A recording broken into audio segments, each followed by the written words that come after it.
building, bitch. We in the building. We in the building. We in the building. We in the building, bitch. We in the building.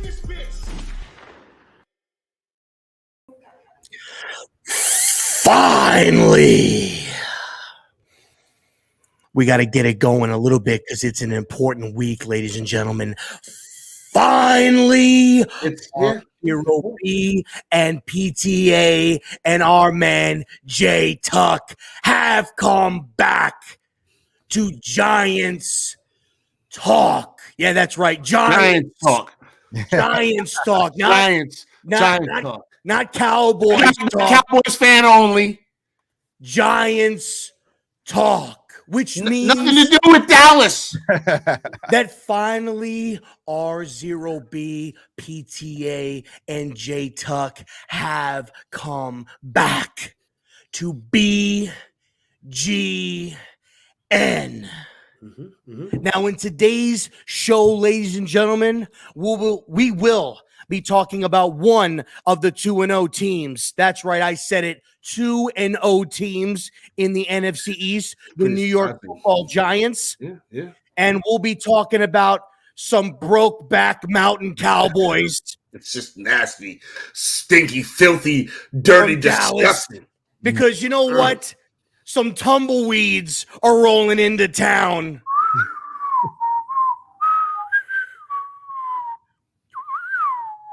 And we're gonna. Well, I'm not gonna set any. Okay. We're playing audio clips. Damn. Okay, sound alerts now.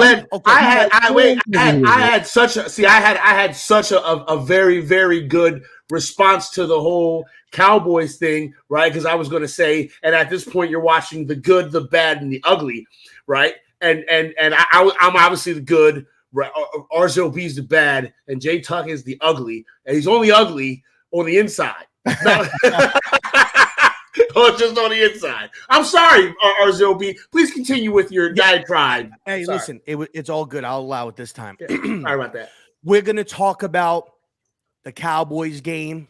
We're going to talk about the Giants game. We're going to talk about pre-Monday night, pre-divisional battle, pre-Giants-Cowboys matchup. And I'm sure there's going to be two guys wearing odd numbers on their jerseys that are going to dominate the opposing quarterbacks. I mean, I'm just hoping it's number 5 and number 11 doesn't even show up because he gets bullied by Evan Neal and Andrew Thomas. But that's okay. We will discuss it. So grab your popcorn. Grab your beer, your water. You know, grab your what is it? Your Vaz water, whatever you want, whatever you're drinking. It's Gatorade Zero. You know Gatorade what? J Tuck would be drinking Voss water. You know what I mean? Gatorade Zero. You know that's healthy for you. No sugars. He's definitely drinking that Voss water. Listen, ladies and gentlemen. See, this is a good guess. Right here. He's got your health. He's concerned about your health. He's got your health in his thoughts. Right. Gatorade Zero. Hey, Gatorade Zero. The only drink for the Dallas Cowboys. You like what I did there? Yeah. You know. Zero. We're going to go ahead. It's zero. See? Zero. Yeah, zero. Okay. Here we go. If you smell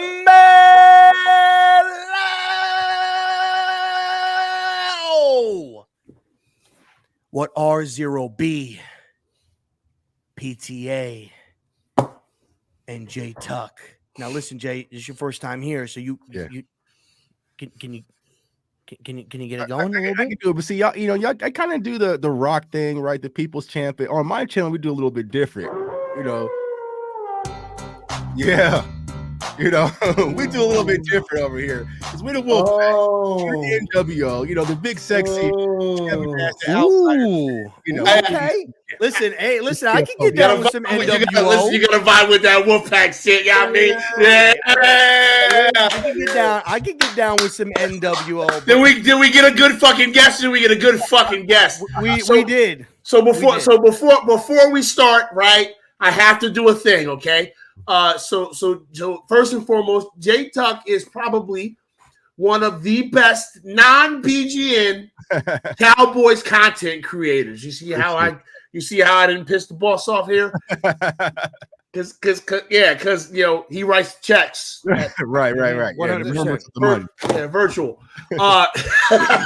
And I heard, Jay, you're not one of these like you're down to earth Cowboys fan. You're like not one of these like stuck in the 90 Cowboy fans. Man. I drink Gatorade, not Kool-Aid. This is a very good one. So what I have to do is I have to let Jay Tuck know that the Korean, my wife, who happens to be a nasty, dirty, filthy, disgusting, stinking Cowboys fan, wanted to say hi to you because she's a very big fan and she follows you on the stuff. Hey, So yeah, I mean, like my wife. This is a man that my wife follows on social media. You know what I'm saying? And how he's on my show.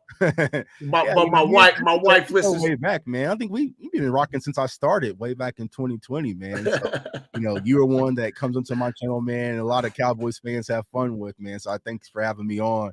Like I said, continue to do y'all thing. Both of y'all continue to climb because I'm all about the community, the YouTube community, because we are the voice when it comes to sports. We see the junk food that's getting, on the mainstream media and whatnot. So I feel like, uplifting community is the most important part, and I just kind of play my role.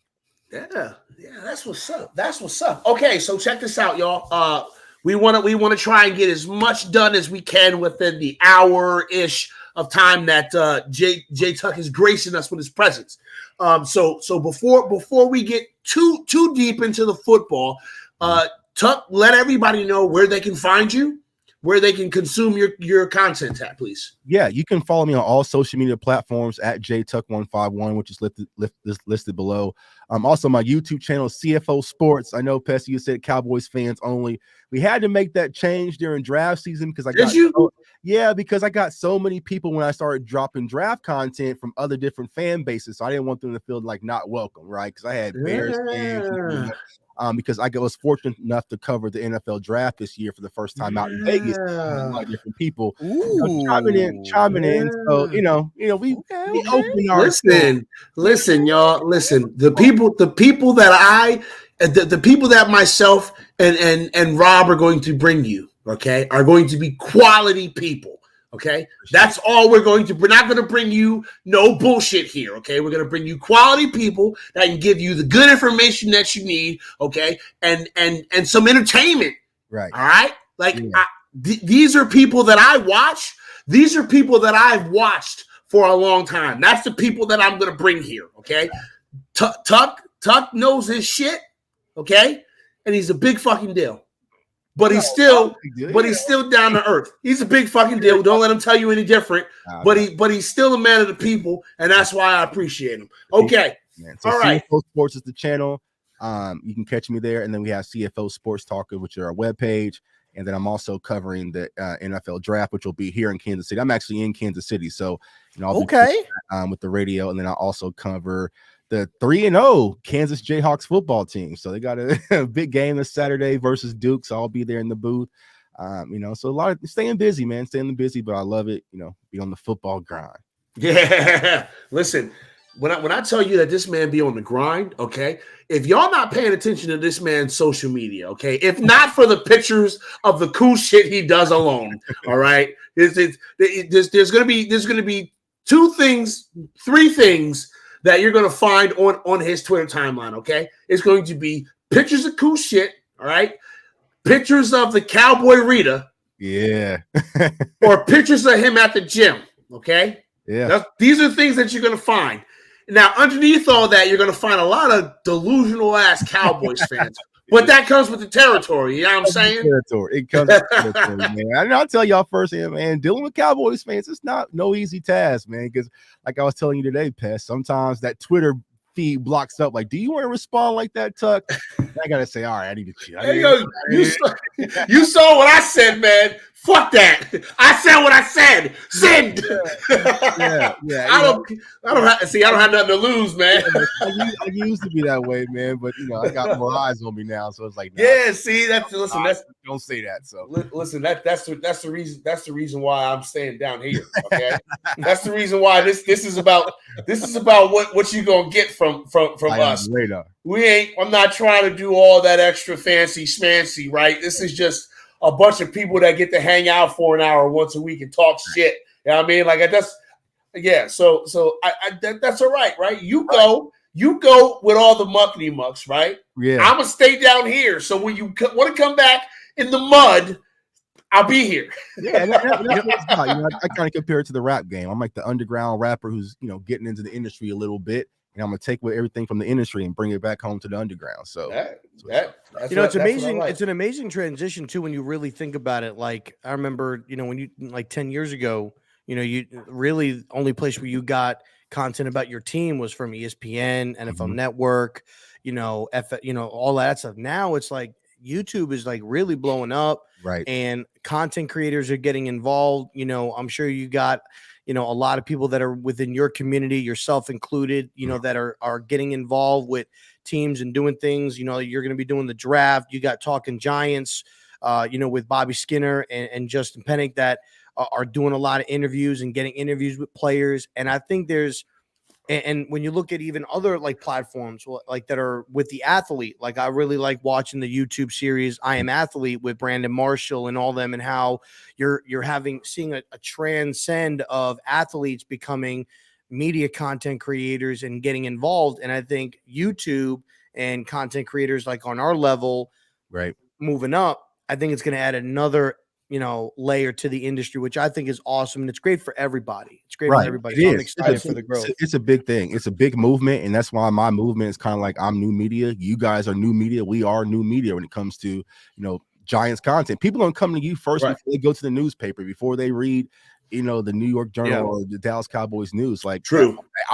People wake up to see what is Jay Tuck going to say. Like the days while I'm like tweeting, they get pissed. I get inbox like I've been kidnapped. I'm like, you okay, man? I hadn't heard nothing. You good? I ain't heard nothing for you. Oh man, take one day. Tweet, damn it, tweet. Take one day to go off the grid, and someone's like, "Call the police, bro." So I just turned it off.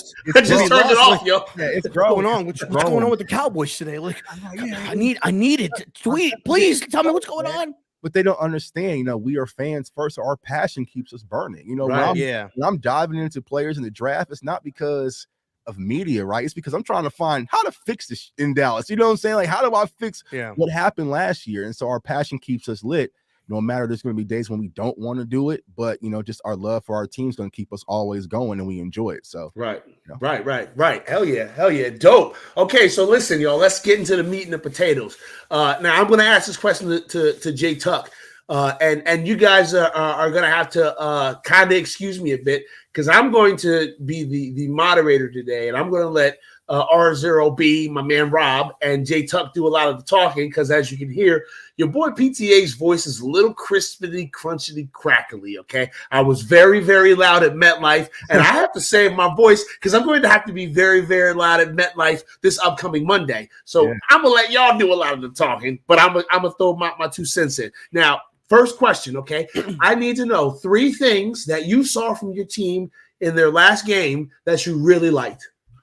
Yeah, I think from the Cowboys standpoint, our defense, I think what we're seeing is our defense is starting to be the anchor of our team. Even if you go back to week 1 versus Tampa, I mean, to only hold the Bucs to 1 touchdown and also the Bengals, who were both 2 of the highest scoring offenses in the NFL last year, to only 1 touchdown. And that came in the 4th quarter versus the Bengals. You got to be excited about what you're seeing from our defense, and specifically, man, Micah Parsons. Like, I can't, say enough about the damn line. Micah Parsons.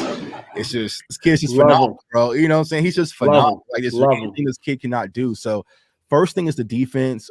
Second thing that I like the offensive line play. We've had injuries, changes, a lot of lack of continuity, because our starting left tackle and Tyler Smith, he got minimal reps all camp. We drafted him in the 1st round this year. Thought he was going to play left tackle a little bit, left guard, but he really played left guard, but he didn't start at left guard. Connor McGovern was starting left guard. And then you have Tyron Smith goes down, a week before kickoff for the first game, and then they're like, we're gonna kick this rookie out there, and thus far he's done a phenomenal job. So I gotta give kudos to the offensive line because we did lose Connor McGovern, and you had Matt Farniok kind of step in, and Tyler Biotish is kind of a third-year guy, was kind of question marks. Terrence Steele. So to have those type of question marks for offensive line to only allow 1 sack, on Sunday, that's a good job. And I also say, Mike McCarthy, it'll be my third one. Mike McCarthy's under a lot of scrutiny. Mike McCarthy. Yeah. Whoa. Okay. What's in that Gatorade? I gotta turn the fan on. Listen. You see, look at all the sweat. I can feel this hot ass take coming. Well, I'll say this because you guys are familiar because you just had them and let them go, right? If this was a Jason Garrett coach team that did not have their starting quarterback in Dak Prescott and also their starting left tackle in Tyron Smith, we don't win no games. Like, that was it. It was just pretty much when Romo went down, our season was pretty much ruined. But it seemed like Mike McCarthy was able to kind of reel this team in and continue to get wins. And what I like the most about Mike McCarthy is he's going out swinging. So I was kind of the first content creator called out from his interview last week. He's starting to push back, and he's specifically pushing back when it comes to Kellen Moore. Kellen Moore, the offensive coordinator, he's kind of been heralded as the golden boy. But Mike McCarthy finally came out and said, hey, y'all, don't put this on me. I'm not calling the plays. Like, if it was me, I would be getting our playmakers involved. And so he said that he was going to take some additional time with Kellen Moore, and definitely go to the play calling sheet. Okay, Mike. He said that for real? Wait, he said that? He said that for real? He said it he said it in a very soft, subtle way. And no one in-house media picked up on it, but damn sure I did. And I started firing clips. Does he know his ass about to get fired? And that's what he was saying. So what he basically said, he was like, when he was coaching in San Francisco, he had a play sheet, for Jerry Rice specifically to get his playmakers involved. And the man specifically said, now, if it was me, I would have a play sheet that says get Tony Pollard involved, get Zeke involved, get CeeDee Lamb involved. So when everyone says, like, if it was me, that's pretty much saying it ain't me right now. It's this man, right? And he also talked about Kellen Moore being too aggressive, where we're getting, 5 yards of carry from Ezekiel Elliott. Then all of a sudden we hit a triple loop-de-loop reverse play and dead the whole series. And so, I got to give some credit to Mike McCarthy stepping in and starting to fight back, because we can all see the Tupac setup mission when it comes to getting him fired this season and moving on. So. I mean, I kind of agree. This sounds like your coaching staff might be throwing bows in the locker room. Are your coaching staff beefing? Are they beefing? Well, here's the thing: people got to understand. When Mike McCarthy replaced Jason Garrett, they said you can pick your entire coaching staff from scratch, but this offensive coordinator here will remain, and he will be the play caller. Now, we all know what Mike McCarthy is infamous for. He's an offensive coach, and he's a quarterback coach. And so Jerry Jones has specifically said this guy cannot be touched. And so from Mike McCarthy's standpoint, it's like, don't look at me when the offense starts to reeling and only puts up 3 points versus Tampa. Look at the guy that they picked. And that sounds like some Mara shit. That sounds like some fucking Mara shit, don't it? That's how it goes in Dallas. It's always got to be a circus. That sounds like some John Mara shit. Let me ask you this with that, like, because you bring up an interesting point. I want to hear your elaboration on it. Do you think that they did that strictly because when McCarthy came in, this was obviously pre-Dak contract, right? So they were pushing for that contract. I think Jerry wanted to give him that contract. Do you think that they kept Kellen Moore and maybe Jerry kind of stepped in and said, listen, you're not going to touch this guy, because prior to that, before Gary got fired, they were having success with Dak. I think that was when you went 13-3 that year, and then Mike McCarthy came in. Do you think that that's the reason why? Because they wanted to try to justify giving him the contract, say, look at what he's doing under this guy, like this guy doing it, and not have Mike ruin it? I don't think it's because of Dak. I think it's more because the Cowboys want someone in the house that they can control, and Kellen Moore has been the guy they've groomed under Jason Garrett, under Scott Linehan. So he still has that guy where Jerry Jones can come downstairs and say, what's going on? Because people don't understand, like, Jerry Jones, coaches, meetings, all that, he's involved. I'm not sure if y'all go through that situation there in New York, but Yeah, like why? Not anymore. Not anymore. Your owner involved in the play calling and the scheming. You know what I'm saying? Like, it just doesn't make sense. But you have your guy kind of planted in there. So I feel it's like it's more for that protection and maybe for future grooming as a head coach. Kellen Moore did pursue other opportunities outside of Dallas. He also tried to go back to Boise, didn't take that job. Now, you're alumni from Boise. We know how much college coaches make. He could have pretty much just had free reign in Boise, but they brought him back and they hired him for even more and boosted and gave him a pay raise. I feel like not Mike McCarthy, but Kellen or Jerry Jones and Stephen Jones, they just have their golden guy. They're kind of just waiting on to seize that opportunity. So that's why he's there in place. Do you think, honest opinion, maybe like what you like and what you think might be reality? Honestly, at this particular point in time, me personally, I don't think it matters what Mike McCarthy does or what Kellen Moore does. I think your head coach is sitting on Fox Station right now, with Michael Strahan and them boys, Sean Payton, and I think that's going to be the guy going forward. I think, despite the fact on how Dallas went this year, He's been on this Sean Payton thing for weeks too. And I think regardless of how y'all did, Sean Payton was going to be the guy coming in. I think the Dak injury and everything like that, him missing, 6-7, games or whatever the case may be, I think it just plays into Jerry's decision to do that. So your thoughts on that? And if they do that, one, Kellen's out because Sean Payton's going to be calling the plays. He's not going to let Kellen Moore do it. And two, I see Sean Payton like a Bill Parcells. Bill Parcells told Jerry, "Shut up, you GM. I'm a coach." And I think Sean would do the same thing. Your thoughts on those rumors? And that's the question I always ask Cowboys fans, because you look at the record wise, Sean Payton and Mike McCarthy record wise is not that big of a difference. One Super Bowl, right? But I feel like if you're going to go after Sean Payton, if you are still going to try to micromanage Sean Payton and still be in every decision, then we're not getting that Sean Payton in New Orleans. Sean Payton completely blew up that cap. He tried to get Antonio, like he did so many chaotic things. I forgot the quarterback they had after Drew Brees, the tight end. What's his name? Taysom Hill. Taysom Hill gave him a big contract, just tossing money around and just blew everything up and then dipped. Are you going to let Sean Payton do that in Dallas? It remains to be unseen. I feel like for the instance of Mike McCarthy, he would be a decent coach if y'all would just get the hell up out the kitchen and let him cook. He tries to change the culture. He tries to change the philosophy, but every now and then you just see Stephen Jones and Jerry Jones come down and poke his head. Like, case in point, there was an interview they had, I think 2 off seasons ago. And, they were Mike McCarthy was asked about Aldon Smith at the time. And Aldon Smith came off a phenomenal season after he went through his recovery. And Mike McCarthy came out and said on the podium, I love what Aldon brought to our team. He was ferocious. He had so much talent. I would love to have him back. And then Stephen Jones says, Aldon will not be returning. Jeez. Just like, well, goddamn. And then Mike McCarthy said, well, that's news to me. I guess he won't be returning. Like, stuff like that in Dallas is the reason why we just can't get back to that next level, because we got these 2 buffers and Steven and Jerry Jones just in the damn way. And it's frustrating from a Cowboys fan's perspective. Yeah.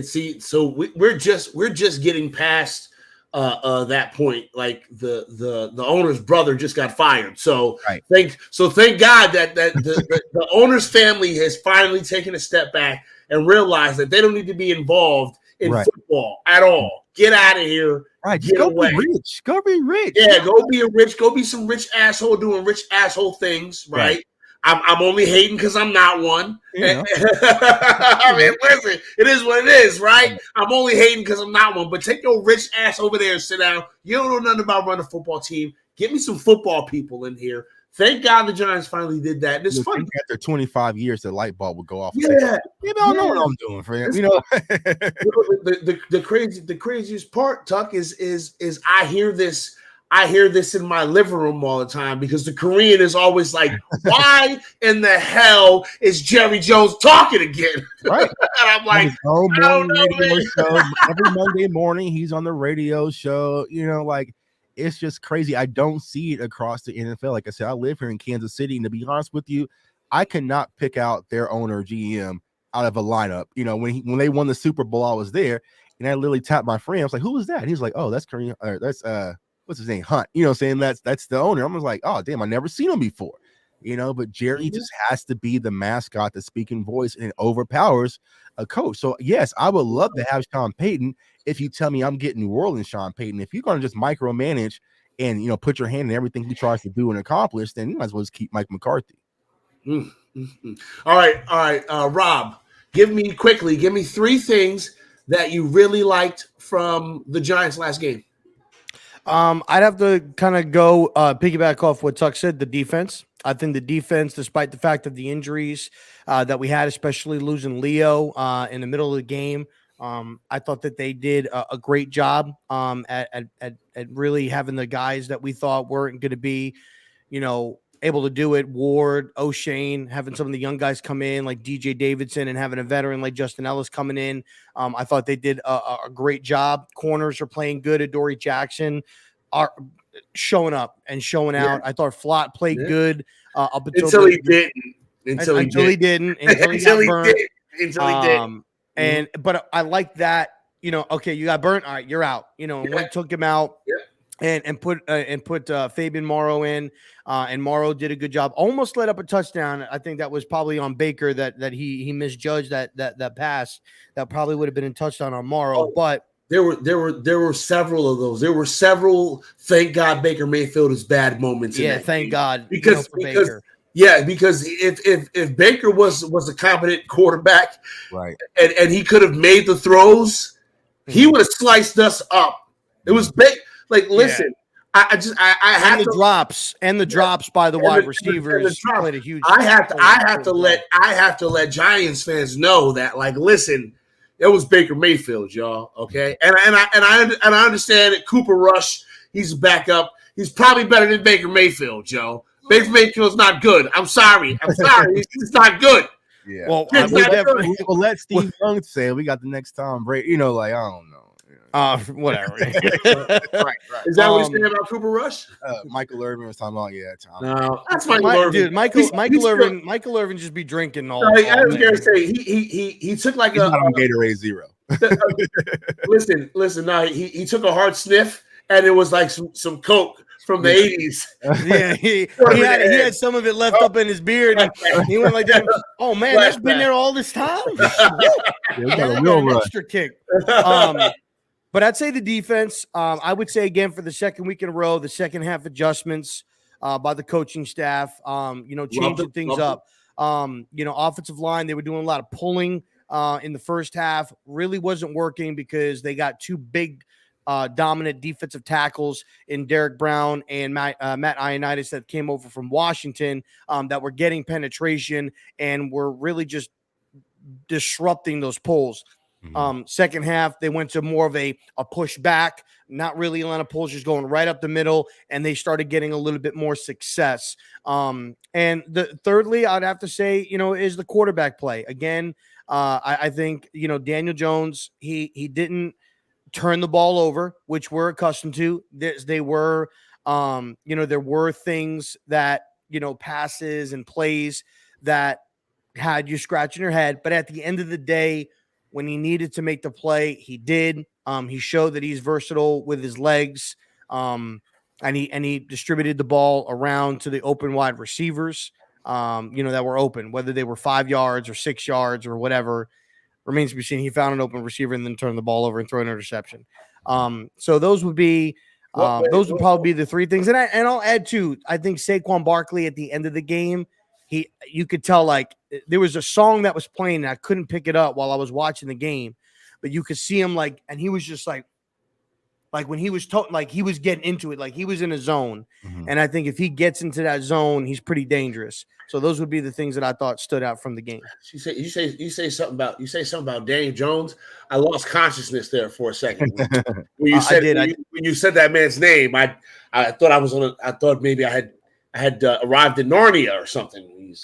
Yeah, I said Daniel Jones. That fucking listen. Daniel Jones made me so angry in real time at that damn stadium. Okay, he made me so angry. All right, like I'm going to give Daniel Jones his flowers, right? He made plays when we needed to, and because of that, we won the game. But if we had lost these games, I'd be losing my mind at Daniel Jones. No, correction, Pest. We won despite of Daniel Jones. No. Daniel Jones made the last play of the game where he gave us a first down and allowed us to get in the victory formation. You got to give the kid his flowers. Didn't throw no interceptions. Didn't really do a whole lot of stupid shit. But the kid sucks. Okay, I don't give a fuck what everybody says. I hate him. I don't hate him as a person, but I hate him as a player. Okay, and that's just that. All right, but I'll give him his stupid ass flowers. I'll give him his stupid ass flowers when he deserves them.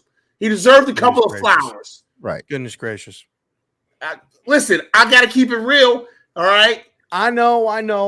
Listen, I'm not a Daniel Jones like lover boy. You know, I'm not a Daniel Jones like big supporter. I just view things differently. I want to. If he stinks it up this year, then he's got to go. But yeah, he's out of here. I think the dude's been dealt a very, very bad hand from the owner to the GM to the coaches. Don't give a shit. It should not be hard for this asshole to go through his fucking progression. It should not. He should know that by now. You should know how to get through your fucking progressions. You should know that. But this asshole sits in a pocket. Yeah, but you don't make me yell. But PTA, that's got to be taught, dude. You have to be like you have to. This bitch has been in the league. It's his 4th fucking year in the league. You tell me this bitch ain't learned in 3 years how to go through this. I'm going through his fucking progressions right now. I'm going through his fucking progressions. Do you see how easy it is to go through his fucking progressions? This motherfucker can't do it. Well, the last 2 years, he hasn't had time to go through his progression. Fuck out of here. Do it faster. Do it faster. Figure it the fuck out. I'm sorry. I'm so sick of this dude standing in the pocket, drooling on his shoes, man. What is he doing? Goodness gracious me. I regret bringing up his name. I can't give this man flowers without putting some shit around the flowers. It's good for the flowers. It helps it grow. Honestly, you're giving him flowers, but you're putting freaking rat poisoning around the roots. Honestly, that's what you're doing right now. That's okay. I mean, all right, now lightning round before we get to the meat and the fucking potatoes of this. Right. Give me your least favorite thing from the game, J Tuck. I don't like that Kellen Moore got away from the run game. I feel like in order to kind of keep this season afloat. Why Dak Prescott is out. Is it 5 weeks, 4 weeks? Who knows? Jerry lies often. But to see Ezekiel Elliott only get 15 carries, Tony Pollard only give about 10. I feel like you're going to need to lean on the run game a lot more and get those two guys involved because I feel like you cannot put the ball in Cooper Rush's hands. I feel like, granted, he had a great first drive, but there was numerous plays out there. He just like, intercept. Okay. Like he was just blessed and highly favored on Sunday. Can you keep that up for the next 3 to 4 or 5 games? It just hasn't been seen yet. So I would like for them to really lean on the run game a lot more than what I saw on Sunday. So that'd be my first kind of thing that I'd be like, I didn't like it. So wait a minute. Do y'all still have, okay, I don't pay enough attention to the Cowboys. All right. I just, because being completely honest, why would I? Y'all still have the same problem y'all always had that y'all don't run the ball enough with 2 really fucking good running backs on your team. Yeah, that's the same issue. And I feel like when it comes to Ezekiel Elliott, I know that there's kind of this narrative about he's been washed. I just feel like he's just never going to be used in that same 2016 capacity. Like he was getting 25, 30 a game, but now he got 10 versus Tampa. He got really like 13 or 14 versus the Bengals. And like the man's been averaging almost 5 yards a clip. So just feed him the ball and let him do what he does. And then you have Tony Pollard, who's dynamic that can break at any moment. So you really have the smash and dash opportunity. But Kellen Moore just gets away from it. Even last year when Dak was out versus Minnesota, you saw Cooper Rush throw the ball 35 times. You saw him. Is it because you're playing from behind? Nah, not at all. I just think that and that was been my big concern when we did bring in Mike McCarthy, right? It's just like, how is the run game really going to fit? Is Zeke the type of running back that fits a Mike McCarthy system? Because he really didn't run the ball that much when he was in Green Bay. So Zeke isn't going to be that guy who can give 12 carries to him who's going to pop for one and still get you 100. He's more like a hammer. He's going to wear you down throughout the course of the game. In the fourth quarter, that's really emerges. I was going to say, yeah, you should be. I mean, if you're not going to use Zeke throughout the game properly, then you should at least save him for the fucking fourth quarter. Right, exactly. I mean, because you guys remember those years when you guys had like Henry Jacobs, like you're just tired, man. Like you're getting when you line up in 12 formation and just hit that defense in the mouth, and there's nothing they can do about it because it's just 4 yards, 5 yards, first down. Yep. With you mentally, but it's like that's the worst. Right. That's from a defensive lineman. It's nothing fucking worse than getting ran on. Puffing, you know what I'm saying? There's nothing worse. I played linebacker in college, so I'm like, bro, like I get these guards up to the second level, they all up on me. Right? It's nothing worse. Cowboys, they'll get 4 yards of carry on first down from Zeke, and then it's a reverse, and it's a loss, and then it's a screenplay. So just committing to the run game is what I really want to see, but at this point, I don't think you're ever going to see a game where you see Zeke get 20 carries, 25 carries. But if you go back to last year, like his 100-yard games is when he touched the ball at least 20 times minimum. So he was getting 135, 115, 112. Like those numbers were still there, but you got to give him the volume. But I just don't think he's going to be a volume back anymore in the system. Do you think? I mean, because how old is Zeke right now? Was he like 28, 27? Might be 28. So he's still fairly young, for a running back. He definitely still has some tread left on the tires. Right. And I agree with everything that you just said. Like when Mike McCarthy came in, I just didn't see how Zeke fit that system. When you look at the running backs that Mike McCarthy had at Green Bay, they were multi-purpose guys that could run a little bit, but could catch. You had the Ryan Grants, you had the I forgot the other guy's name. He was wearing number 44. His name escapes me, but they never had like a solidified guy. Even Aaron Jones, because he played with Aaron Jones for a little bit. Aaron Jones is a little bit of both. He's not a hammer guy. He could do everything. I just didn't see how Zeke fit into this offense. I actually thought he was going to get traded this offseason. That's what I thought. And I spoke to some Cowboy fans that felt the same way, that they thought maybe he would get traded. And maybe it could be something that happens, during this season. Maybe not. Now that Dak's injured, maybe it won't. But I agree with you. Like when your quarterback is out and you got a second stringer coming in that doesn't really have that much experience, right?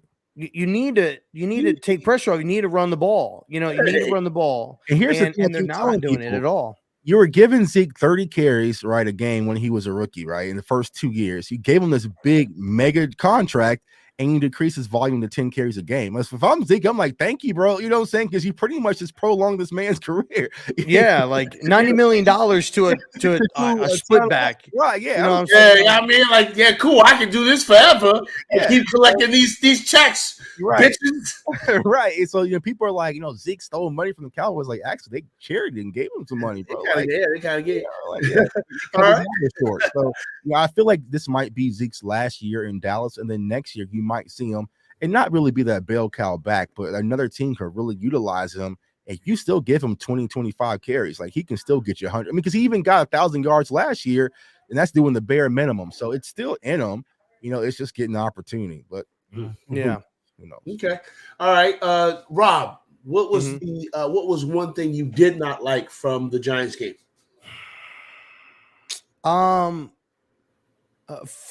Man, it's tough for me to say what I didn't like. I guess the only thing I could probably say is I'd like to see a little bit more involvement from the guys that we took high.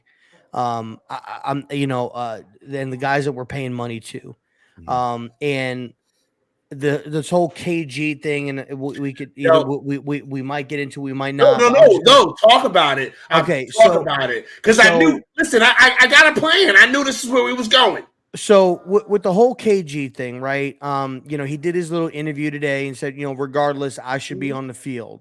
And I'm like, well, no, like if you suck at fucking practice, you're not touching my fucking field. Like, I don't give a fuck how much money you getting paid. Like if you suck, then you ain't playing, period. I mean, I don't know. I mean, you play football, Jay Tuck, you know what I'm saying? You play college. Pest, if you suck at practice, more than likely you ain't gonna play in the game. Like, I mean, that's just the way it is. And so if you're getting outworked by a guy And it's different, right? It's different in college. It's different in the pros than it is in the high school level a little bit. In the pros and in college, it's the classroom, right? It's, are you watching film? You got the meetings. What are you doing to study? What extra work are you putting in? Are you hitting the weight room? Are you staying late after practice? Are you getting to practice early? Like, just because you're a veteran and shit like that or whatever, you ain't named no damn Hall of Famer. You're not Megatron. You're not Randy Moss. You got to earn your stripes. And if he's not doing that, I think they're looking at that. On top of that, I don't think that KG and Tony fit what they want to do. I really don't. They're from the previous regime, and I feel like those guys, when you look at guys that like, if it was just to the point of fact that they didn't want people from previous regime, then Leo won't be playing, and all of these other guys, Adoree won't be playing.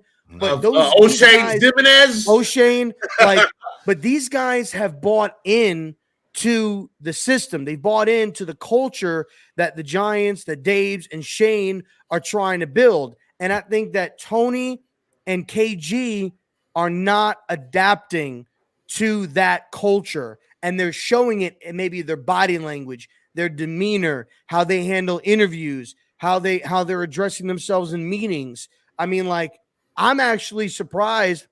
Now I know why Daves didn't do an interview after practice, because he would have gotten asked about KG's comments and he would have had to address that shit. So it's like, dude, like, to me, I just like, shut the fuck up and play football. Yeah. Like, that's what it comes down to for me. And if you're not going to play football, shut up and play the fuck football, then enjoy the fucking bench, because you're going to be there. That's where you're going to be. Like, you got to buy into the system. Right. I mean, listen, I'm not. Everybody's been talking about this whole situation on the Twitters. I've kept my fucking mouth shut, right? because here's the thing: we don't even know what the fuck is going on, right? We don't even know what this team is talking about, what this team is doing. We don't even know, right? So what's to say that this week Kenny Golladay don't go off and then he disappears for a week because somebody else goes off, and he disappears for a week because somebody else goes off? I mean, like, what if these motherfuckers is just doing some 4D chess game planning right now? We don't know. We don't. And listen, that sounds very rose-colored glasses. That sounds very Kool-Aid sippy. I'm not. All I'm saying is that anything could be going on here. He could be getting traded, or he could be the most important secret weapon they have. I don't know. Everybody else speculating about it. Well, there was a news guy that I don't remember what the news was, but it was news, but it was a sports. It was like WD He's nuts or whatever. And he basically said, like, the KG and the Giants are basically married to each other, and they don't want to be, because KG is due like $13 million, and for them to get rid of him, somebody has to pick up on his contract or agree to, or the Giants are going to have to pay some of that money to go and trade him. And then at that point, a lot of teams are probably not going to want to do it, because they're like, oh, well, if you don't want him, you're just going to cut him, and I'll just get him for free anyway off the waiver wire and be that way. So you're not going to get any type of value for, especially a guy that hasn't really produced the last couple of years and didn't produce last year, was injured the year before that with Detroit, didn't produce last year, and then hasn't been able to touch the field this year. So they're kind of like stuck with each other. And so it's a tough situation. But you said something, Pest, that I was thinking about, and I see this with the Giants. I've seen it with Dallas, mainly us two, and current regime and past. I don't know what's going to be like with us, but I have a feeling that something like, I've been thinking today, that something like what you said could happen, where players go off and then they disappear. Like, I have a feeling that in this game, Zeke's going to be a workhorse. Like, they're going to run the football, like try to run the football down our throats. And maybe Galladay's is going to go off. But then the next week, it's, Tuck's probably going to be like, why aren't you running the ball like you did it last week? Why aren't you running it now? You gave KG the ball like he went off. Like, why aren't you giving it? Why is he not on the field? Like, I have a feeling this is going to be that type of game where players are going to go off that we hope to go off, and then the next week, like it's like what happened? Like what changed from last week to this week? When it comes to that, because we deal with it in Dallas, right? Because a lot of people have been asking, like, where's CeeDee Lamb? Where's CeeDee Lamb, right?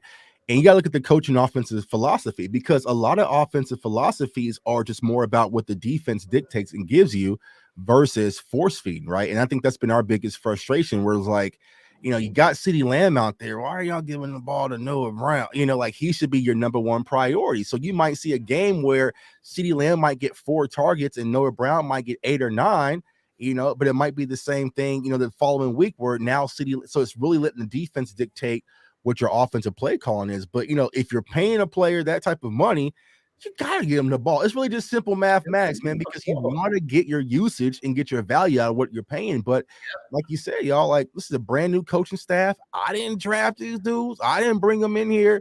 I'm trying to change the culture, so you can sit over there and pout. Well, I give a damn, because you're not my guy. And you got to have sponsors in house. It's just how the game of sports works. Yeah. Yeah, you gotta, listen, you gotta have people that vouch for you, right? And maybe ain't nobody vouching for this man. Right.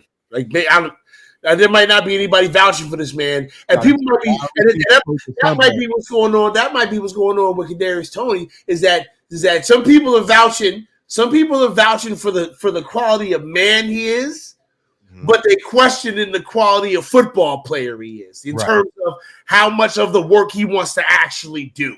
That's kind of what it seems like. He's like, do you want to just show up and collect a check and or do you want to come here and do the fucking work? Right? Yeah. You want to come here and do the work? Well, go put your fucking helmet on, bro. Right. Yeah. Why the fuck you stand over there when you need to be standing the fuck over here? It could be stupid shit like that. It could but that's when it comes to that, like football, like that's big. Like I remember distinctly, like coaches when I was in high school, like they would even be like, if you're not on the sideline showing that you want to play, then I'm not going to put you in the game. Like you need to look like you're ready to go. Helmet on, ready, because I could call you in at any moment. Right. And if you're not there and you're just there pouting, sitting on the bench, or your head's not in it, you ain't ready to get in the game. Okay, you don't want to play, so guess what? You're not getting on the field. Like, and that's your contract. You no cost to us. So. All right, cool. Well then, I think it's time. It's time. It's time for the main event. All right. So on Monday Night Football in East Rutherford, New Jersey, in MetLife Stadium, the New York Football Giants will be wearing all white. Hey, listen. Hey, Jay Tug, you want to put that little kitty cat away, okay? You want to put that little kitty cat? No, I'm just getting y'all ready for the Lions, man. The Lions coming to attack, man. Yeah, lion. I got the lion tamer, and his name is Andrew Thomas. Oh, okay. The New York Football Giants will be in their all whites, which means that the Dallas Cowboys they'll be in their blue uniforms that they hate. That's bad luck. Hey, we don't play good when we're on the all whites either. So the all whites ain't been good to us. So I ain't really on tripping. But still, we're gonna be wearing all whites just to troll you. Okay. The stadium is going to be filled with people spinning white towels. It's going to be loud. It's going to be crazy. And the Dallas Cowboys is going to see if they can come into hostile territory for the first time in a very, very long time. Because the Dallas Cowboys ain't been in hostile territory in a minute. All right? Because this stadium ain't been that hostile.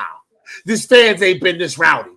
But right now we 2-0 and we smelling ourselves. Yeah. And it's about to go down. The Dallas Cowboys against the New York Football Giants for supremacy. Monday night. Some bragging rights. Goes down.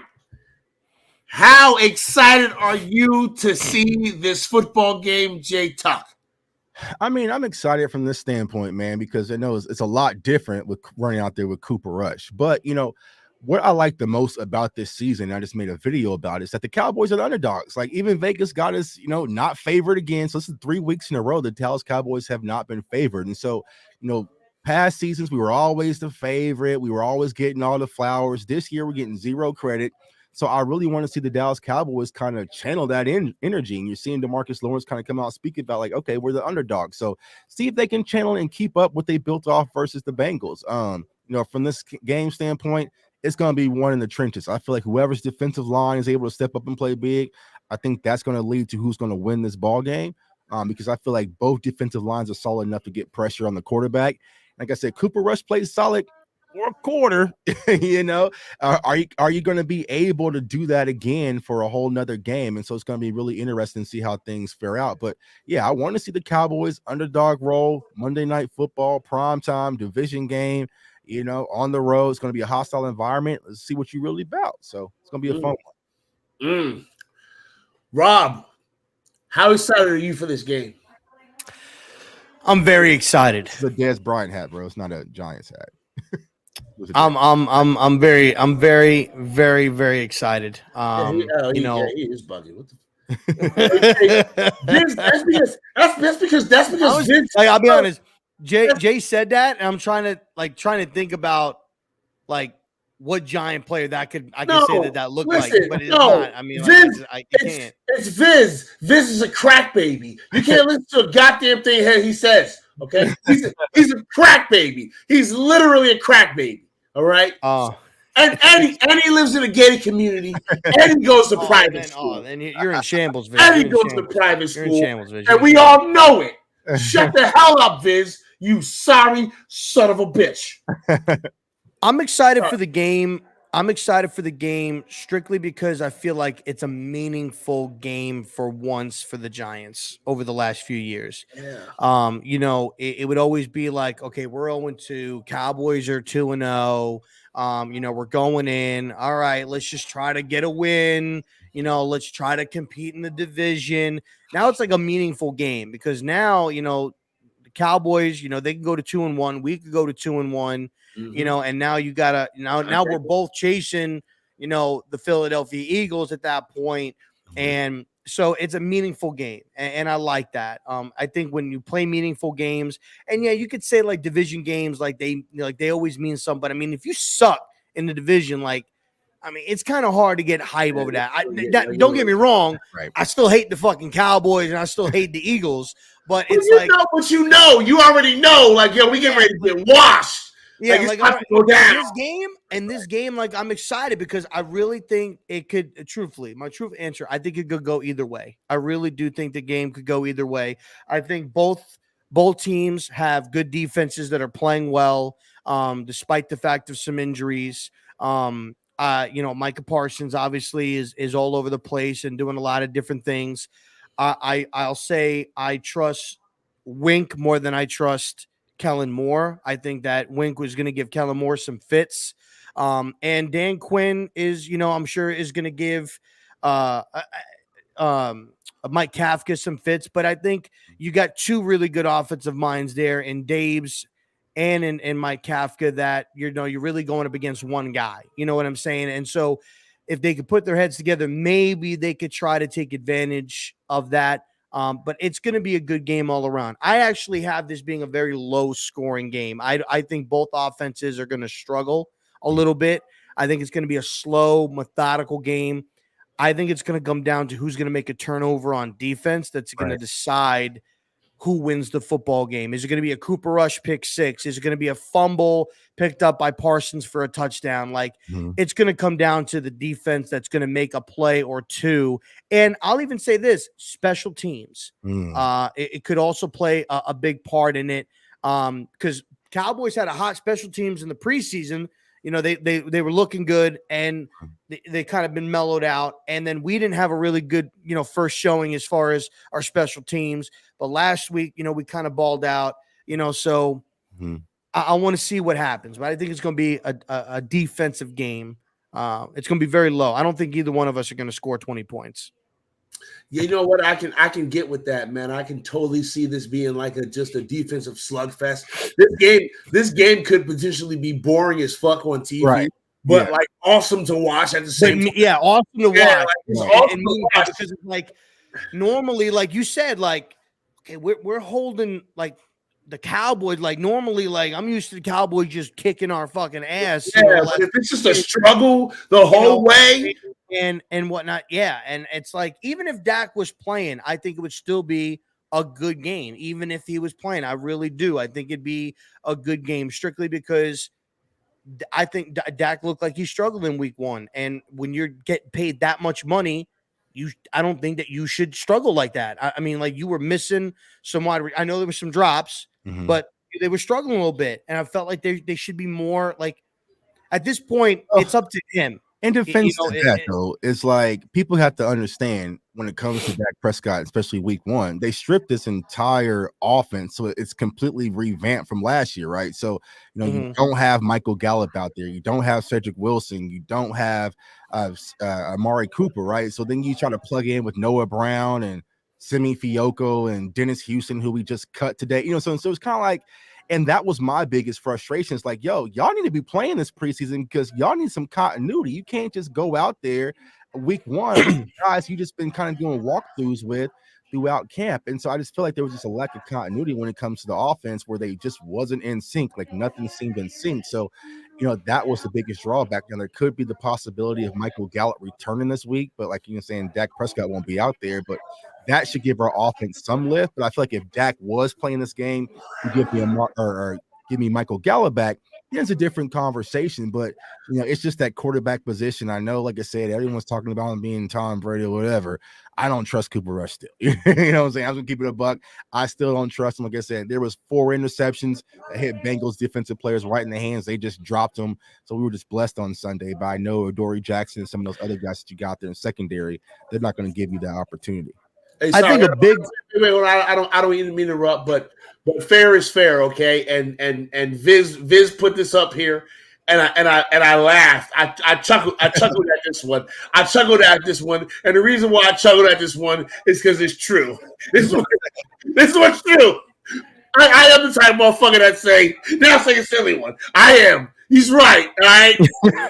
Fuck you, but fuck you, bitch.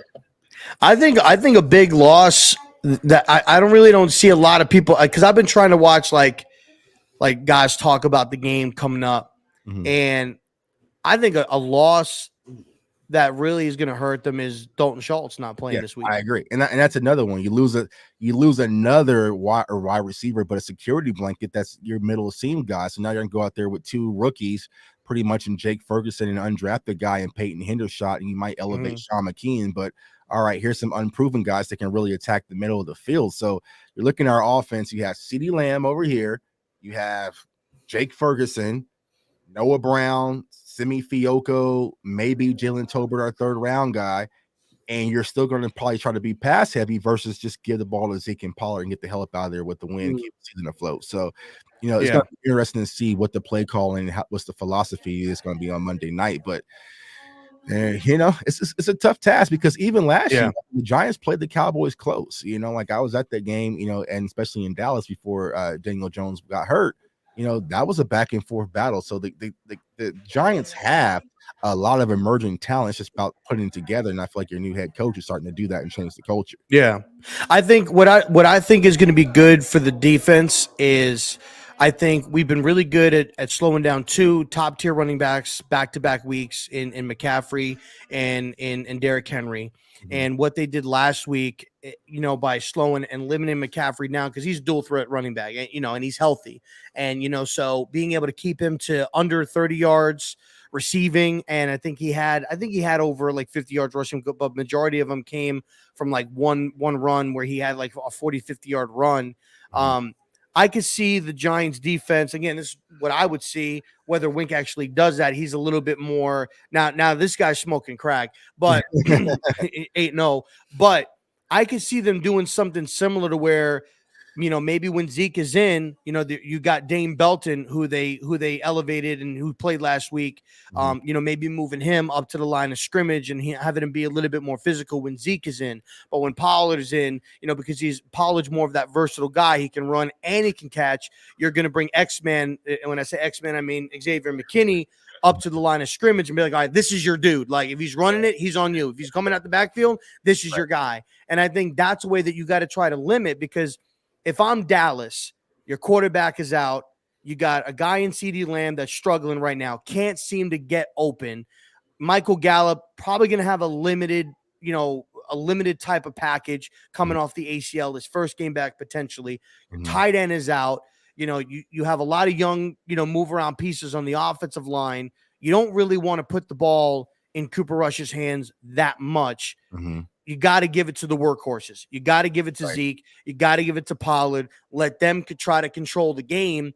And I think if we can control that in a sense, knowing that, it gives us a little bit of an edge a little bit. And, I'm hoping that's what happens if we can control that aspect of it. But then, CeeDee Lamb's probably going to go 8 receptions, 150 yards. I don't see. Yeah, that's the thing is that I don't know if that's a thing that's going to happen. Like, are you talking about Zeke or are you talking about CeeDee? What are you CeeDee Lamb? CeeDee Lamb. I don't see that. I mean, Adore's going to be on him. That's going to be that's who's going to be covering him. Lamb. I don't see Cooper Rush having the time that's needed unless they're getting ready to run Jason Garrett's offense, right? Right. Unless they're getting ready to run Jason Garrett's offense on purpose. Right. I'm not sure if Cooper Rush going to have the time. I mean, we got 2 guys making a debut potentially this weekend. I don't know if he's going to have the time. And I feel almost the same way. I feel almost the same way about Daniel Jones, but for different reasons. Because I think that our offensive line, for the most part, can stand up to Dallas's front 7. I hope that I get to see Micah Parsons go up against Andrew Thomas at least a couple of times. I don't think he will. I don't think he will. I don't think he will either. But I hope that they move him around like that and he gets a couple of reps against Andrew Thomas. I just want to see those 2 go. I just want to see. Yeah, just because I want to see that fight. I want to see that battle a little bit. I don't give a shit who wins the rep. Okay, I don't care. I just want to see those 2 go at it because they're 2 premier athletes. I want 2 really good football players, and they're going to be battling for a long time. Back in the day, I wanted to see Ware go up against David Deal. Like, I wanted to see those fights. I want to see that kind of stuff. But if I'm Dallas, last year, Parsons didn't have a sack against the Giants in both games that we played. Okay. Well, listen, when we, what the hell is what? Okay. The chat is getting crazy. I'm sorry. What in the fuck is wrong? Like, what is wrong with y'all? Hey, yo, I apologize, J Tuck, for my chat. Oh, you get up. I even see what's going on. These assholes ain't got no home training. Okay? Like none at all. What were we just talking about? I'm sorry. I looked over and I see all this ridiculous shit in the chat. Man, what are you fucking doing?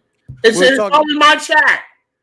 We were talking about like the battle between AT and Parsons. Yeah. So I personally think they're going to focus on the guards and Evan Neal. Yes, I was going to say where they're going to put him. A gap, B gap, and off the right. A gap. The Dallas Cowboys need to be in double A gap nickel the entire fucking game, and they need to be sitting exotic blitz packages from all over the place. Like, these are the things that I think about is how do the Giants lose this game? Well, you lose this game by taking advantage of the fact that we are soft in the middle.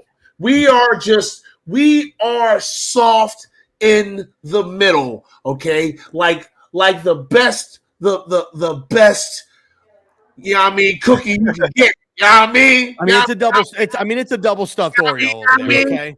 We soft in the middle. That offensive line. It's delicious and just ready to be penetrated. Yeah, I'm saying. Parsons got the milk and he's ready to dunk that shit and go to town. I'm just saying we got a soft middle that's just begging to be penetrated. Is all I'm saying. We got a Pillsbury Doughboy middle. Okay?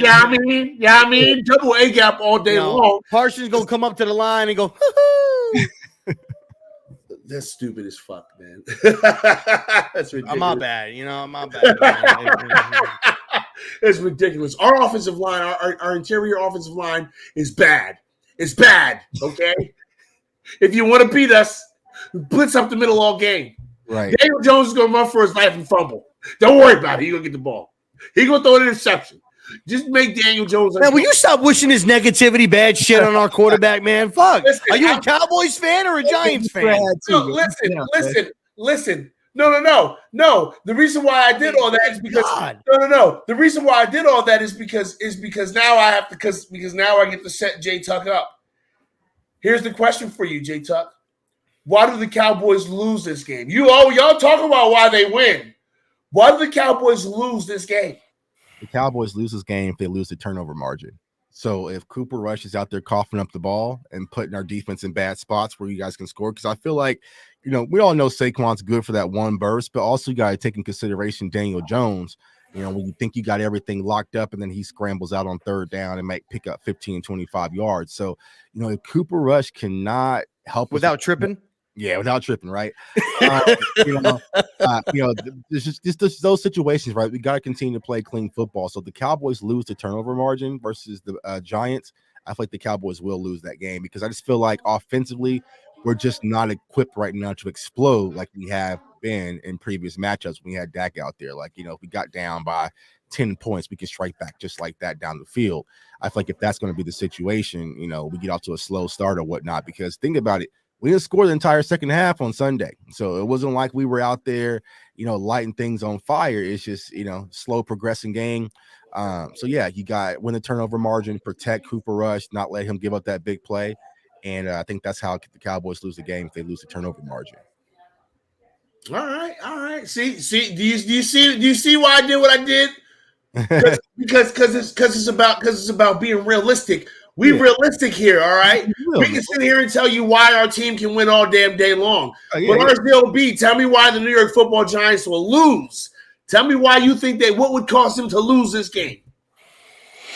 I think what will cause them to lose this game is if they try to get too one-dimensional with moving the football. I think they really have to try to mix in. What I would try to do is I want to try to get Barkley going early. And what that's going to do is that's going to open up a lot of play action, because I think you're going to have guys like Parsons. You're going to have guys that are going to be cheating up, ready for that. Barr, let's not forget about Anthony Barr, who's there, 6'5", big motherfucker. He can hit somebody. That dude. I want to try to basically what I want to try to do is I want to try to mismatch on these linebackers, get them cheating up, trying to take out Barkley, and like J Tuck was saying, have some bootlegs, have some RPOs. Is it going to be run at pass option? And honestly, the other thing is not getting playmakers involved. You need to have it to where you're going to have playmakers involved. Richie James, man, I'm not gonna lie, bro. You've been balling. You've been doing a great job. But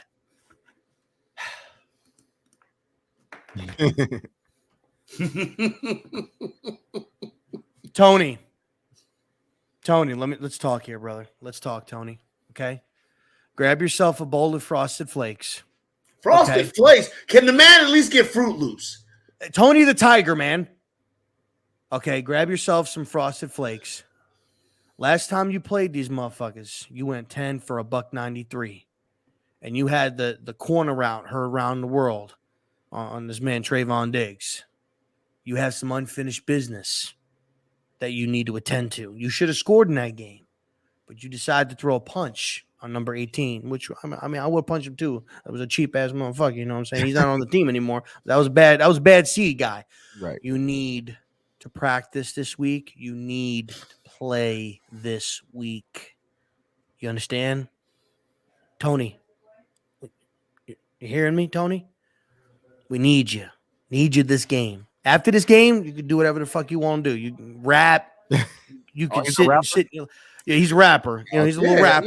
Yeah, man. Okay. You know what I'm saying? Young Joker. What you mean? Tony, you can do whatever you want after this game. But at the end of the game, I want to see Kadarius Toney, 9 catches, $153 and a touchdown. That's what I want. Because if we don't get a stat line like that from him, then we might be in trouble. Yeah, he's out. We might be in trouble. He's out because you can't do it. I mean, Richie James, man, no disrespect, bro, but I mean, you ain't making Trayvon. I mean, Richie James Trayvon get lost. Richie James is just moving chains. He ain't doing nothing spectacular. He's just moving chains. That's all that motherfuckers does. Like, I don't know who's the playmaker right now because I don't see none being used on his goddamn team on his team. Like, it's weird. Yeah. I don't know. I think another key thing too for both teams is going to be halftime adjustments too. Mm-hmm. I think that's going to be huge because the last 2 weeks the Giants have been really good at halftime adjustments. And the thing is let's just say the Giants kind of put Dallas into some good positions, right? Maybe there's a turnover or something like that. And Dallas does not capitalize by giving themselves maybe a decent cushion in the first half. And they allow the Giants to stay close like the Titans did, like the Panthers did. I think that Daves and company can make the halftime adjustments to where they can put the pressure on Dallas. So it's going to be halftime adjustments, and I agree with Tuck. It's going to be the turnover battle. All right, so let's get ready to wrap this bad boy up. So now that we've talked about our teams, the things that we like, the things that we don't like, why our team could win, why our team could lose, let's go ahead and give the predictions on this game now. Chocolate cake, baby. Let's go. You don't have to give a score if you don't want to, but if you want to, please by all means. Oh, I got a score. Tuck, what are your predictions for this game and score if you want to give one? I think this is going to be a back and forth matchup, like you guys said, low scoring. But I think the Cowboys edge out. I have the Cowboys winning 24-21. And the reason why I'm going to give that nod is because of Cowboys defense. I feel like that's the one X factor with Micah Parsons out there and also Trayvon Diggs. And then I think this is going to be the game because you just mentioned it, Rob, about this Cowboys special team where you see the special teams actually flips the field and Kevontae Turpin and changes things around to set the Cowboys up to win in a close one. But our field goal kicker ain't the most reliable. He came through barely on Sunday, but I'm 24-21 over the Giants. All right. Rob, give me your prediction. It's going to be a battle. It's going to be tough. But the Giants will prevail in this game. And the score will be 17-13 Giants. Oh, that's super boring game. 17-13 Giants. And with the Cowboys scoring one touchdown and 2 field goals. So all right. I gotta give the kicker some redemption from last week. You know, he's gonna try to redeem. Look, coach, I made two. Coach, I made 2 of them. This game, I did it. All right, here's the deal. Because I don't typically do scores, right? Right. Ooh. You're giving a score? No. I'm not giving a score. But here's what I'm this is what I am gonna say. Okay, let's hear it. Giants by a touchdown. Don't care what the score is. Don't care what the score is. Giants by a touchdown. What if this game is 7-3 Giants? That would be ridiculous. Or 7-3 Cowboys. That would be a boring ass. That would be ridiculous. Game. No, I'm gonna say the Giants win by a touchdown, 7 points. Okay. Right? Cowboys end up with the ball last, driving, and stall out, and we're like, whoo, thank God. Oh, you got to say they missed the field goal. No. They're not. Why would they be kicking if they're trying to kick a field goal down by 7? Then all the fan base needs to just. You're right. That would definitely get Mike McCarthy the hell up out of here. He gets him fucking fired without question. Kick a field goal down by 7. What the fuck are you? It's the end of the game, stupid. You ain't got the field goal. Yeah. Mike, you were down 7, Mike. Why are you kicking the field goal? Press conference. Well, I thought about taking the field goal there and going for the onside kick. Maybe turn around. Make it a 10-point swing. That's why I decided to kick the field goal with 20 seconds left. Atlanta, it's actually really funny, man. Right, right before that last series, I was on the phone with Joe Judge, and he told me, Joe Judge. He told me to run 2 QB sneaks. I was like, nah, I got one better for you, Joe. I'm gonna kick a field goal. Joe. But no, That's what I think will happen. I think it'll be a good game. It'll be a close game. The Giants will score a touchdown. Cowboys will have the ball last. They will have their last possession. Mm-hmm. They will drive up the field, get a couple of first downs, and then stall for something stupid. It'll be some kind of it'll be something that will allow Cowboys fans to say, we would have beat you if it wasn't for. That's what's gonna happen. Jay, you know what I'm shocked that you didn't say, even though you guys have done it? Penalties. You really didn't bring up penalties and say, like, if you think penalties would really affect your guys' game, because it's been happening in the last couple of years, no? Well, I mean, it happened a lot in preseason, also week 1. Week 2 was a lot better. So it's here and there. Like I said, it's hard to gauge it, man, because I don't know who the hell's starting. I mean, it could be a situation where we're seeing Jason Peters start at left tackle and Tyler Smith is playing left guard. So there's so many questions offensively. That's the hard part of saying, like, I don't know who's going to be playing. I mean, I'm sure you can say that our young rookies might get some penalties out there, but until I can kind of fully grasp on who's playing, it's hard to gauge it. So I think they're trying to clean up on penalties, especially in the trenches. And that's the most important part, because a lot of our penalties that we got is when we get those big plays and all of a sudden there's laundry everywhere, and those are the plays that really kill you and the penalties that really kill you. So, I think the Cowboys are trying to clean it up offensively. Defensively, though, I think they've been fine as far as penalties is concerned. So hasn't been too alarming.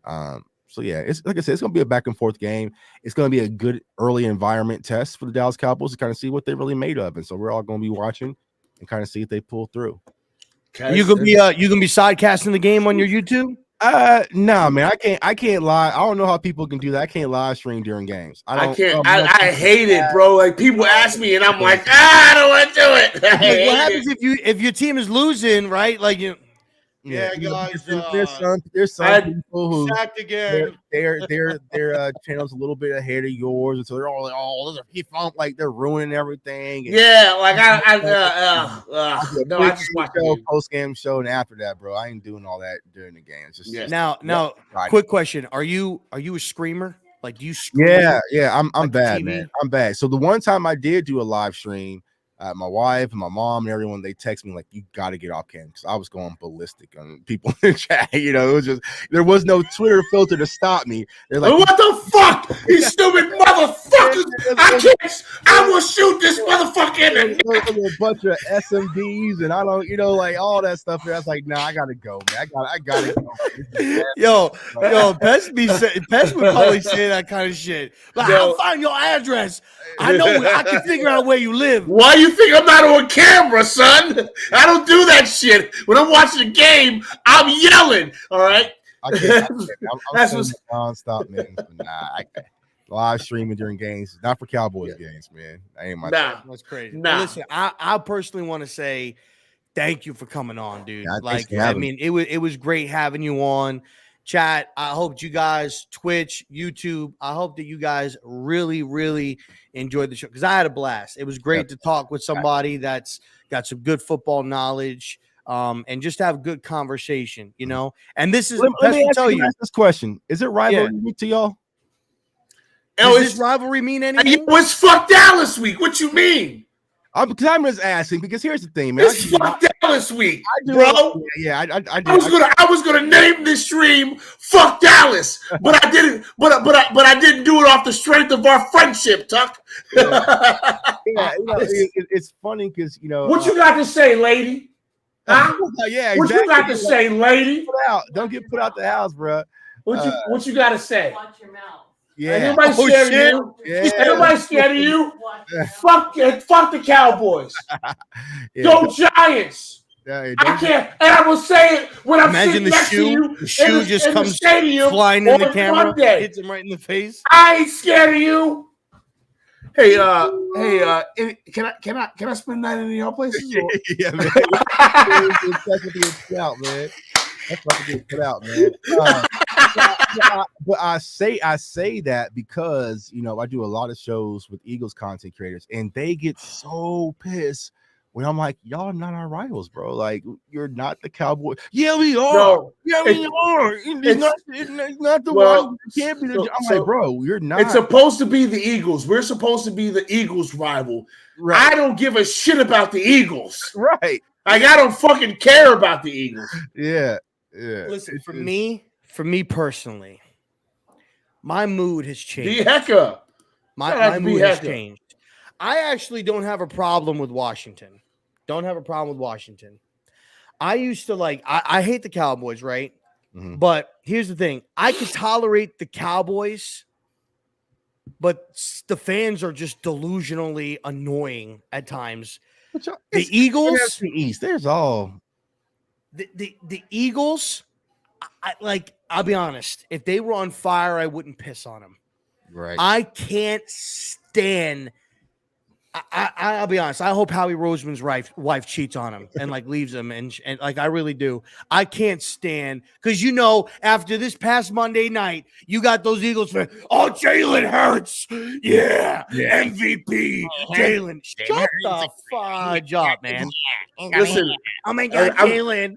Look at it. He's wearing number one. He's your number one corner. He's wearing number one. That means he's your number one cornerback. Yeah, he's better than Dak. He's better than everybody. It's never football related when it comes to Eagles. It's just because their fans are annoying as hell. They fucking suck, bro. Man. Did y'all see the video that went on Twitter where there was a Eagles fan in front of but she was an older woman. She was a Vikings fan, and he's in her face oh yeah, go Birds, Bird Gang, Bird Gang. You hear what the fuck we saying? You hear us, Bird Gang? The Eagles fucking suck. Your fans are garbage.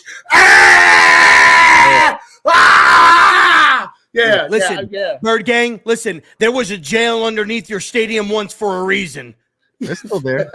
No, listen. Everybody that knows me knows that I hate Washington. That's the team that I personally hate. I don't have a problem with Washington. See, you hate Washington? Washington's our real rival. Yeah, that's their real rival. I hate Washington because I'm petty as fuck, and I dated a girl once that liked Washington, and I want them to lose every day so her fucking day sucks in the fall. Off of past relationships. Yo, I want the fucking Washington team to lose every fucking opportunity so that her day sucks. Yeah, that's what I had a girlfriend. I had a girlfriend one day for my birthday, and she got me a Philadelphia Eagles birthday cake. And I don't like her anymore. That's what time I will say this about this week, though. So fuck the Yankees, fuck the Mets, fuck the Knicks, fuck the Nets. Fuck the Rangers, fuck the Islanders, fuck the Giants, fuck the Jets, fuck Syracuse, fuck St. John's, and fuck the Buffalo Bills.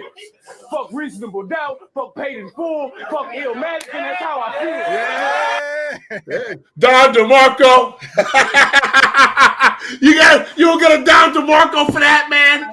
Don DeMarco. The creator started using it, so I got rid of it. And listen. In honor.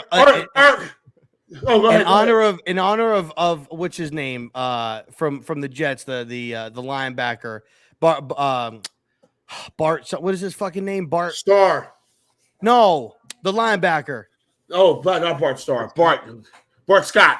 Bart Scott. In Bart Starr. Old white dude. My bad. Okay, in honor of Bart Scott, how do you feel about the Giants versus the Dallas Cowboys? Can't wait.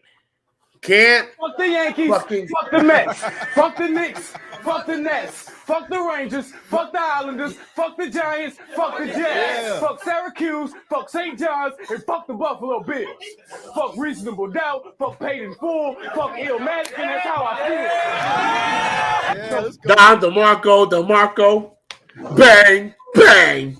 Just like shit like that. That's my outro, man. That's my outro.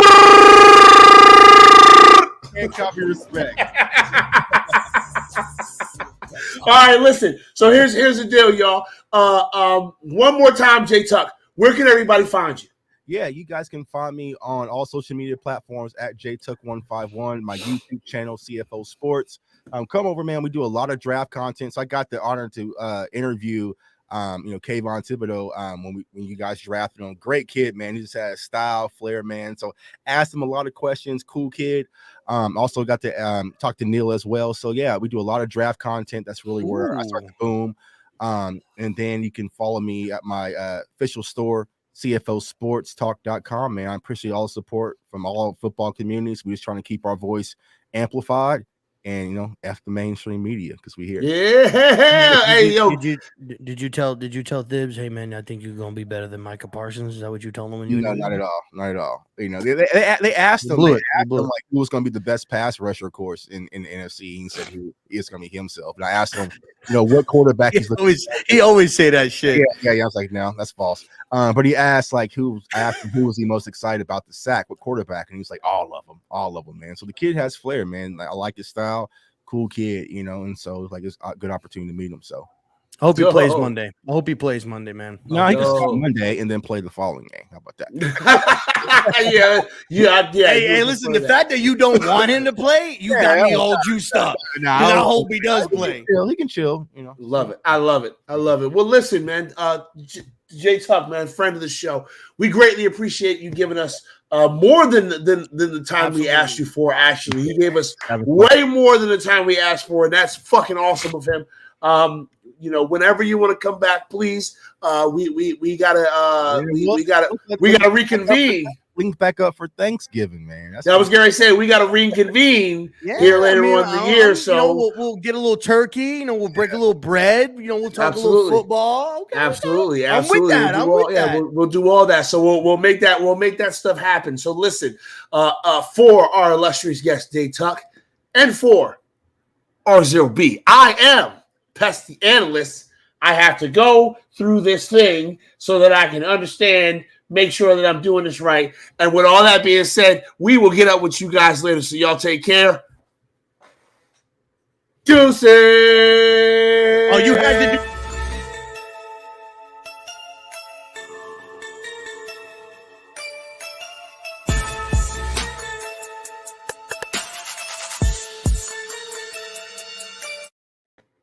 Wolves. There were very sharply dressed debutantes in Paris. Cheers.